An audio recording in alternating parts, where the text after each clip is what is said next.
ചോദ്യം: യാത്രക്കാർക്ക് നോമ്പ് മുറിക്കാമോ? ഉത്തരം: 132 കിലോമീറ്റർ ദൂരമുള്ള ഹലാലായ യാത്രക്കാരന് നോമ്പ് മുറിക്കാം. എങ്കിലും യാത്രയിൽ നോമ്പനുഷ്ഠിക്കൽ കൊണ്ട് ബുദ്ധിമുട്ട് അനുഭവിക്കുന്നില്ലെങ്കിൽ നോമ്പ് അനുഷ്ഠിക്കലാണ് ഉത്തമം. ബുദ്ധിമുട്ട് ഭയന്നാൽ നോമ്പ് മുറിക്കലാണ് നല്ലത്. യാത്രക്കാരൻ മറ്റൊരു ദിവസം നോമ്പ് ഖളാ വീട്ടൽ നിർബന്ധമാണ്. ചോദ്യം: ഒരു ജോലിക്കാരന് നോമ്പ് പിടിച്ച് ജോലി ചെയ്യാൻ കഴിയില്ല, എന്നാൽ നോമ്പ് മുറിക്കാമോ? ഉത്തരം: തൻ്റെയും താൻ ചെലവ് കൊടുക്കൽ നിർബന്ധമായവരുടെയും ചെലവിനു വേണ്ടി പകലിൽ ജോലി ചെയ്യൽ അനിവാര്യമാവുകയും നോമ്പ് പിടിച്ച് ജോലി ചെയ്യാൻ സാധിക്കാതെ വരികയും ചെയ്താൽ നോമ്പ് മുറിക്കാവുന്നതാണ്. അതുപോലെ തന്നെ പകലിൽ ജോലി ചെയ്യാതിരുന്നാൽ തൻ്റെ സമ്പത്ത് നശിക്കുമെന്നോ ചുരുങ്ങുമെന്നോ ഭയമുണ്ടായാലും നോമ്പ് പിടിച്ച് ജോലി ചെയ്യാൻ സാധിക്കുന്നില്ലെങ്കിൽ നോമ്പ് മുറിക്കാവുന്നതാണ്. ഇത്തരക്കാരും രാത്രി നിയ്യത്ത് ചെയ്യണം. നോമ്പ് മുറിക്കൽ അനിവാര്യമായി വന്നാൽ മുറിക്കാവുന്നതാണ്.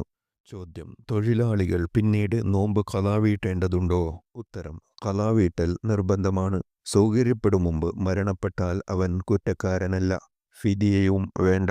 ചോദ്യം: മരുന്നുപയോഗിച്ച് ആർത്തവം നിർത്തിയതിനാൽ റമളാനിൽ ആർത്തവമുണ്ടായില്ല. എന്നാൽ സാധാരണയിൽ ആർത്തവമുണ്ടാകാറുള്ള ദിവസങ്ങളിലും നോമ്പ് പിടിച്ചുകൂടെ? ഉത്തരം: മരുന്നുപയോഗിച്ചാണെങ്കിലും അല്ലെങ്കിലും ശുദ്ധിയുണ്ടെങ്കിൽ റമളാൻ മാസത്തിൽ നോമ്പനുഷ്ഠിക്കൽ നിർബന്ധമാണ്. എന്നാൽ ആർത്തവകാരിക്ക് ആർത്തവ സമയം നോമ്പ് നിർബന്ധമില്ലാത്തതിനാൽ മരുന്നുപയോഗിച്ച് ആർത്തവം നിയന്ത്രിക്കേണ്ടതില്ല. മാത്രവുമല്ല, മരുന്നുപയോഗിച്ച് ആർത്തവം ഇല്ലാതാക്കൽ ശരീരത്തിന് ഹാനികരമാണെന്നും പറയപ്പെടുന്നു. ചോദ്യം: നോമ്പെടുത്തുകൊണ്ടിരിക്കെ ഒരു കുട്ടിക്ക് പ്രായം തികഞ്ഞാൽ നോമ്പ് പൂർത്തിയാക്കൽ നിർബന്ധമാണോ?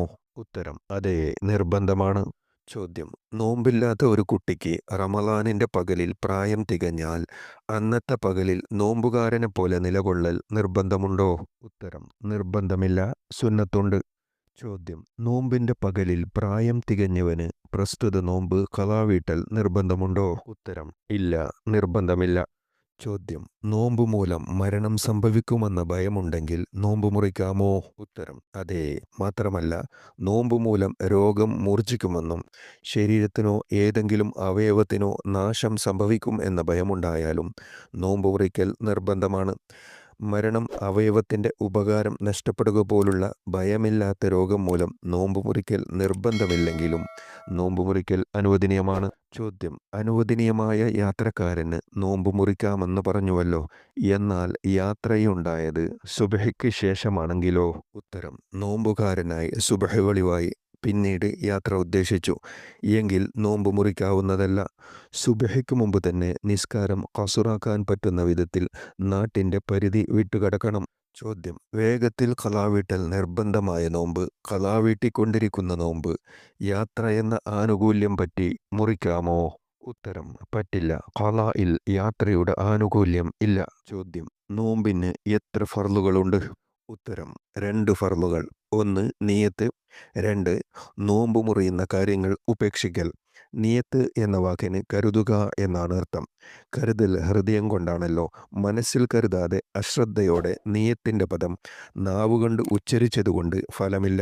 നിയത്ത് മനസ്സിൽ കരുതൽ നിർബന്ധവും നാവുകൊണ്ട് ഉച്ചരിക്കൽ സുന്നത്തുമാണ്. റമളാനിലെ എല്ലാ രാത്രിയിലും നിയത്ത് ചെയ്യണം. റമളാനിലെ ആദ്യ രാത്രി ഈ മാസം മുഴുവൻ ഞാൻ റമളാൻ നോമ്പെടുക്കുന്നു എന്ന് നിയത്ത് ചെയ്തതുകൊണ്ട് മതിയാവില്ല. മഗ്‌രിബ് മുതൽ സുബഹ് വരെയാണ് നിയത്തിൻ്റെ സമയം. ചോദ്യം: നിയത്ത് ചെയ്ത ശേഷം സുബഹിക്ക് മുമ്പ് ഭക്ഷണം കഴിച്ചാൽ നിയത്ത് പുതുക്കണോ? ഉത്തരം: വേണ്ട. നോമ്പ് മുറിയുന്ന ഏത് കാര്യവും നിയത്തിന് ശേഷം രാത്രി ചെയ്താൽ നിയത്ത് പുതുക്കേണ്ടതില്ല. ചോദ്യം: രാത്രി നിയത്ത് ചെയ്യാൻ മറന്നാൽ എന്തു ചെയ്യും? ഉത്തരം: മറന്നാലും മനഃപൂർവ്വം നിയത്ത് ഒഴിവാക്കിയാലും അന്നത്തെ പകലിൽ നോമ്പുകാരനെ പോലെ നിൽക്കുകയും പിന്നീട് പ്രസ്തുത നോമ്പ് ഖളാ വീട്ടുകയും വേണം. മനഃപൂർവ്വം നിയത്ത് ഒഴിവാക്കി നോമ്പ് നഷ്ടപ്പെടുത്തിയാൽ വേഗം ഖളാ വീട്ടണം. മറവി കാരണം നിയത്ത് നഷ്ടപ്പെട്ടതെങ്കിൽ അടുത്ത റമളാന് മുമ്പ് ഖളാ വീട്ടിയാൽ മതി. രാത്രി ശേഷിക്കുന്ന എന്ന ധാരണയിൽ ഭക്ഷണം കഴിച്ച ശേഷം പകലിലാണ് ഭക്ഷണം കഴിച്ചത് എന്ന് ബോധ്യപ്പെട്ടാലും നോമ്പ് നഷ്ടപ്പെട്ടു. ചോദ്യം: റമളാൻ മാസം എന്ന് പറയുന്ന സ്ഥാനത്ത് റമളാൻ എന്ന് മാത്രം പറയൽ കറാഹത്താണെന്ന് കേൾക്കുന്നു. ഇത് ശരിയാണോ? ഉത്തരം ശരിയല്ല. റമളാൻ എന്നത് അള്ളാഹുവിൻ്റെ നാമങ്ങളിൽപ്പെട്ടതാണെന്ന ഹദീസ് അനുസരിച്ചാണ് കറാഹത്താണെന്ന് പറയപ്പെടുന്നത്. എന്നാൽ പ്രസ്തുത ഹദീസ് ലഈഫാണെന്നും അതിനാൽ കറാഹത്തില്ലെന്നും ഇബ്നു ഹജർ റളിയല്ലാഹു അൻഹു വ്യക്തമാക്കിയിട്ടുണ്ട്.